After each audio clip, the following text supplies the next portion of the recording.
En 1907, la famille Karnowski, une famille juive qui a immigré de Lituanie à la Nouvelle-Orléans, a hébergé un garçon de 7 ans qui vivait dans un foyer pour enfants de couleur abandonné. Pour la première fois de sa vie, habitué jusque-là à la violence et à la misère, il fut traité avec gentillesse et tendresse. Il prit alors l'habitude de revenir chez cette famille régulièrement, et quand il allait se coucher, Madame Karnowski lui chantait des berceuses russes, qu'il reprenait avec elle. Plus tard, il a appris à chanter et à jouer plusieurs chansons russes et juives. Au fil du temps, ce garçon est devenu le fils adoptif de cette famille et M. Karnowski lui a donné de l'argent pour acheter son premier instrument de musique. Ce petit garçon est devenu alors un jeune musicien et compositeur professionnel. Il a utilisé ces mélodies juives dans des compositions telles que St. James Hospital et Go Down Mouse. Il n'oubliera jamais cette famille qui l'a adopté et sans laquelle il n'aurait peut-être jamais pu être le trompettiste qu'il est devenu.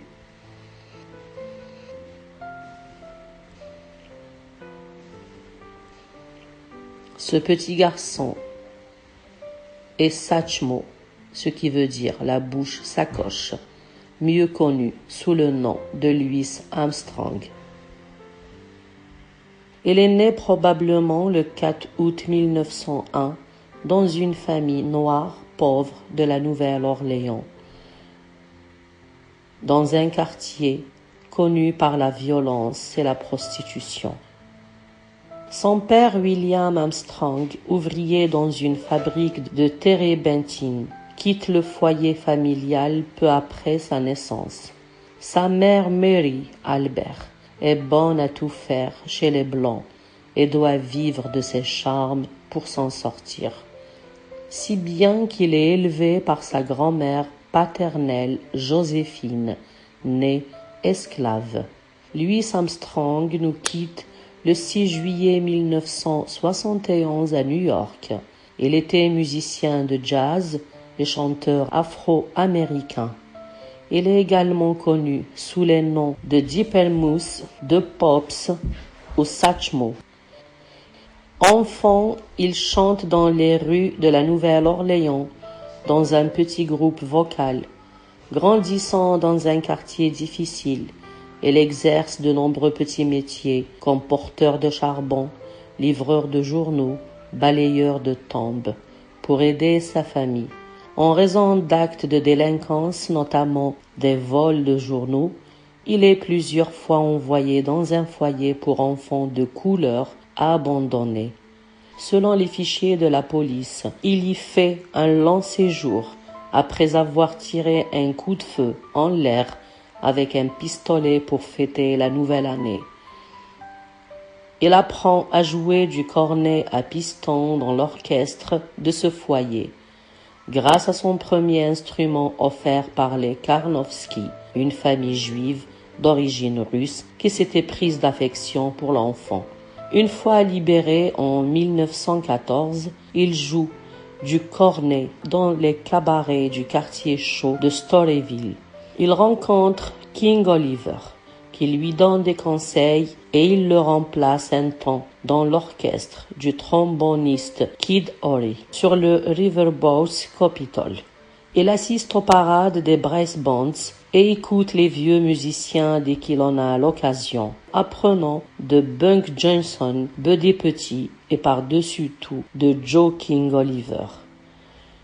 Il joue à partir de 1918 dans les brass bands avec l'orchestre réputé de Faith Marabel sur les bateaux à vapeur qui remontent le Mississippi. Rencontre dans un bar malfamé de la petite ville de Gretna, en Louisiane, où il donne un concert, une entraîneuse, Daisy Parker. D'abord client de cette prostituée, il en tombe amoureux. Ils se marient le 19 mars 1918. Leur mariage dure 4 ans, 4 années de torture et de passion, marquées par de nombreuses scènes de violence et de jalousie, avant de se solder par un divorce le 18 décembre 1923.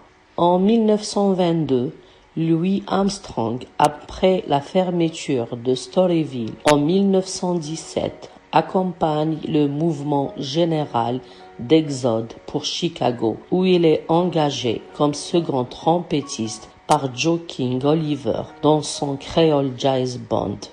Chicago, dès lors, devient la Mecque du style New Orleans. Dans ce contexte bouillonnant, il enregistre ses premiers disques. Il travaille avec le batteur et chef d'orchestre Holly Powers avant d'être engagé l'année suivante dans l'un des big bands phares de New York, celui de Fletcher Henderson. Il épouse en février 1924 la pianiste Lillardine et se fait l'accompagnateur attitré de quelques grandes chanteuses de blues comme Bessie Smith ou May Rainey, puis enregistre quelques morceaux avec le pianiste Clarence Williams avant d'intégrer la formation de sa femme. Il retourne à Chicago et enregistre pour la firme OK le 12 novembre 1925 la toute première séance du Hot Five en compagnie de Lillardine au piano, Johnny Dodds à la clarinette, Baby Dodds à la batterie et Kid Ory au trombone. Il joue dans l'orchestre des Skin Tate, joue à l'occasion avec Clarence Jones et Carol Dickerson avant de former le Hot Seven et d'enregistrer jusqu'en décembre 1928 quelques-uns des grands classiques du jazz comme Potato Head Blues, Muglays et Fireworks, et surtout 2 chefs-d'œuvre, West End Blues et Time Like This. Chez la firme OK, le jeu de Louis Armstrong à la trompette est révolutionnaire. Son introduction virtuose dans West End Blues demeure l'une des plus célèbres de l'histoire du jazz et reste un modèle pour les générations suivantes d'instrumentistes, dont beaucoup l'apprendront par cœur et la joueront à la note près. Armstrong repart pour New York en 1929, puis pour Los Angeles en 1930 et effectue une tournée en Europe. En 1935, il se rend l'orbicularis oris, un muscle labial. Il est contraint de mettre sa carrière de trompettiste entre parenthèses pendant 1 an, les lèvres meurtries, et il ne retrouvera jamais sa virtuosité. Après avoir passé de nombreuses années sur la route, il s'installe définitivement dans le Queens à New York en 1943, dans une maison devenue depuis maison-musée de Louis Armstrong. Bien que soumis aux vicissitudes de Tin Pan Alley et au fait que la production musicale de l'époque soit dirigée par des gangsters, il continue à développer ses qualités de musicien. Pendant les 30 années qui suivent, Louis Armstrong joue en moyenne plus de 300 concerts par an. Au cours des années 40, les réservations pour les orchestres diminuent progressivement à cause des changements de goût du public. Les salles de bal ferment et la concurrence de la télévision et des autres genres de musique se font de plus en plus forte. Il devient impossible d'entretenir un orchestre de tournée de 16 musiciens. Le 28 février 1948, Suzy Delair chante « C'est si bon » à l'hôtel Negresco lors du premier Nice Jazz Festival. Louis Armstrong est présent et adore la chanson. Le 26 juin 1950, il enregistre la version américaine de la chanson, paroles anglaises de Jerry Seylin, à New York avec l'orchestre de Cy Oliver. À sa sortie, le disque connaît un succès mondial et la chanson est ensuite reprise par les plus grands chanteurs internationaux. Louis Armstrong continue ses tournées à un rythme effréné et ne s'arrête que quelques années avant sa mort. Dans ces dernières années, il joue parfois l'un de ses nombreux concerts par cœur, mais d'autres fois, il électrise le concert le plus mondain de son jeu vigoureux, souvent à l'étonnement de son groupe. Il connaît également des tournées à succès en Afrique, en Europe et en Asie, avec le soutien du département d'État américain, et il est bientôt surnommé Ambassador Sage. En dépit d'une santé fragile durant les dernières années de sa vie, il continue à jouer jusqu'à sa mort.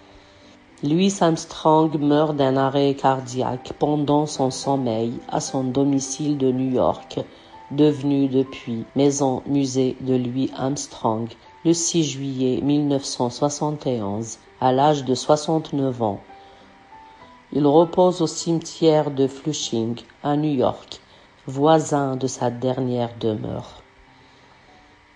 L'influence d'Armstrong sur le développement du jazz est sans pareil. Son charisme d'homme de scène et de personnalité publique était si fort vers la fin de sa carrière qu'il éclipsait parfois ses contributions de musicien ou de chanteur.